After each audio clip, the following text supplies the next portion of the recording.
I wish I wasn't afraid all the time, but I am. I know this world is screwed up, believe me, I know it better than most. Which is why I wanted to ask if there's anything I can do to help make it right. Please let me know. If you wish.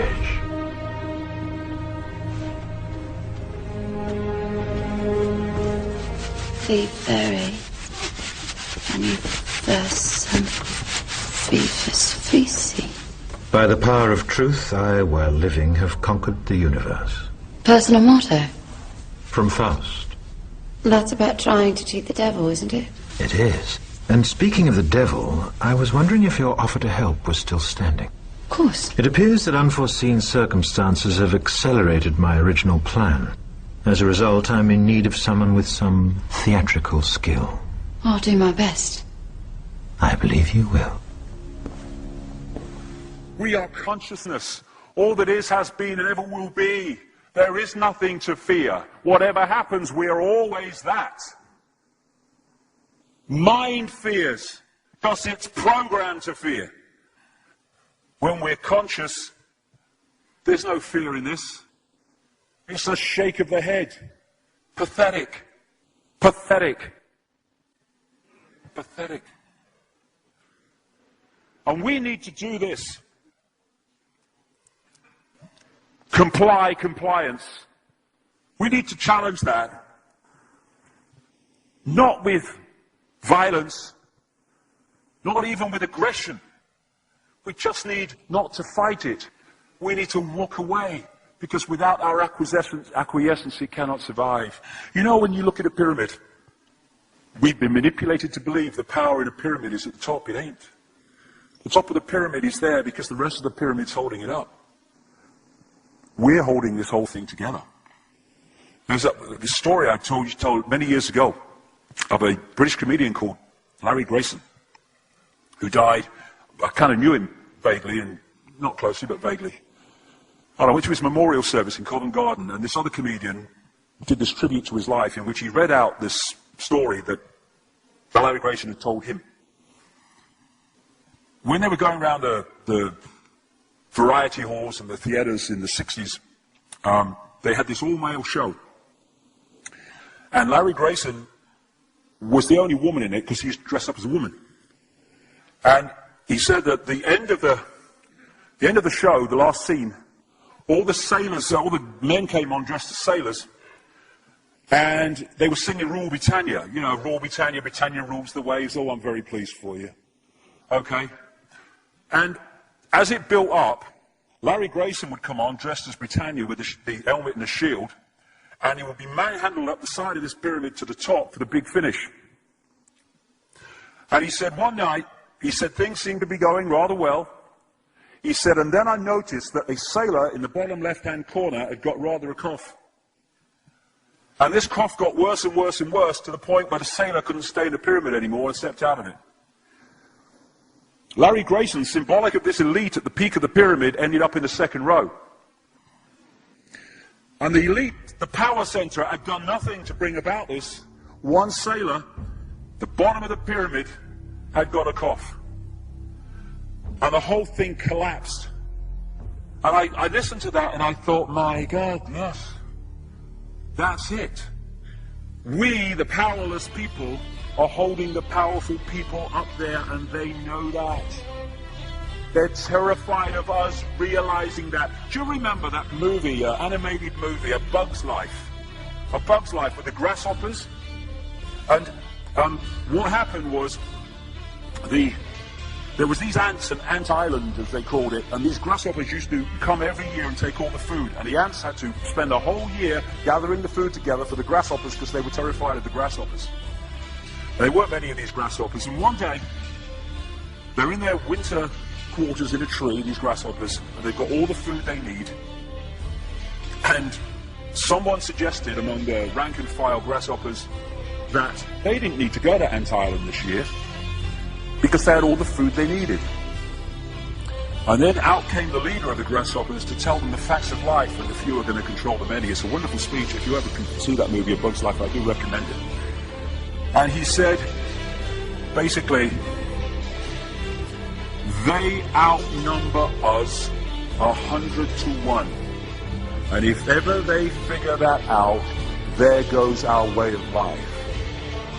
So we have to keep the pressure on, basically. We have to keep them working, so they don't figure out where the real power is.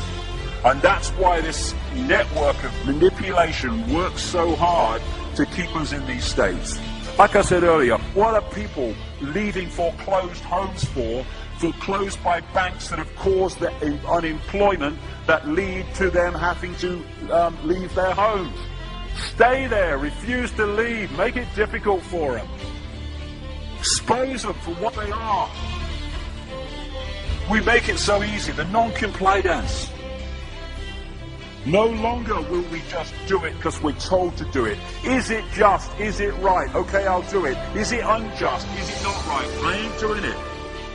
We start to make the decisions on what we will and will not do based on our values and not some imposition from the dark suits. These people are gonna give me, grant me, or grant me not my freedom. I'm all that is. You can't grant me freedom. No one can grant me freedom. I am freedom. It's what I am.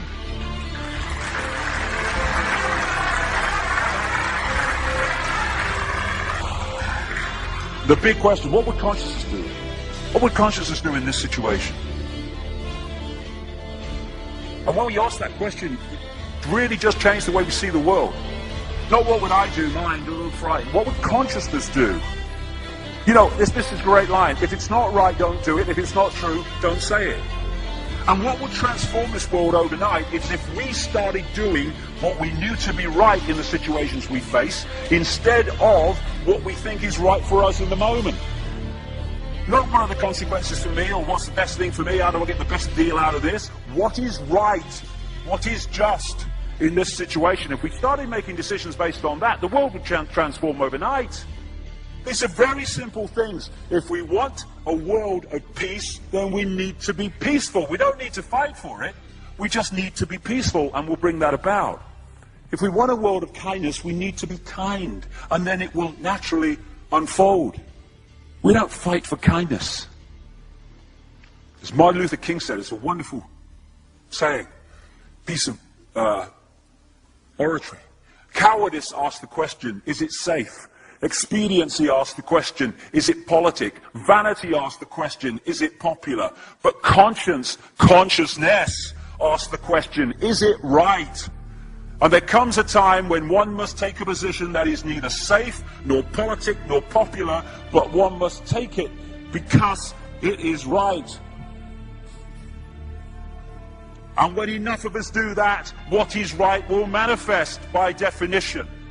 And we're in this position now where this vibrational change, this energetic change is taking place, where we can start cracking these eggshells, where we can start becoming the full magnitude of who we are, where we can be consciousness in the now, using mind to experience this reality instead of being governed by it, turning the key to let consciousness in. We're being offered this opportunity now. No longer can we say we didn't realize who we are, we didn't know we could do that. I was kind of waking up one day, and I saw this earth imprisoned, and I saw this big lock and a key going in and being turned. I went on the internet just very shortly afterwards. I was looking for a picture, not this one, and that's what I saw. The picture I'd just seen in my half kind of sleep. And that's what we're being offered the chance to do now, to turn the master key, or becoming conscious, that will bring an end to this. It's being given to us, we just need to take it. And to take it, we need to say enough. Enough of being enslaved by these people, enough of being enslaved by our manipulated ignorance, enough of being enslaved by the fear of being who we are.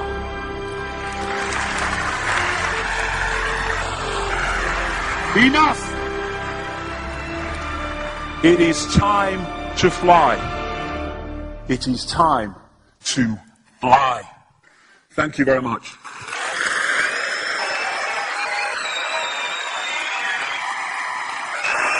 Thank you. Thank you very much. Thank you.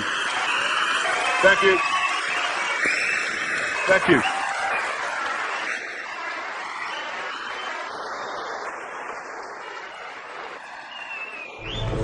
Enemy is approaching fast, requesting orders. General, what should we do? There's no response from command or from party leader Creedy. Stand down! Stand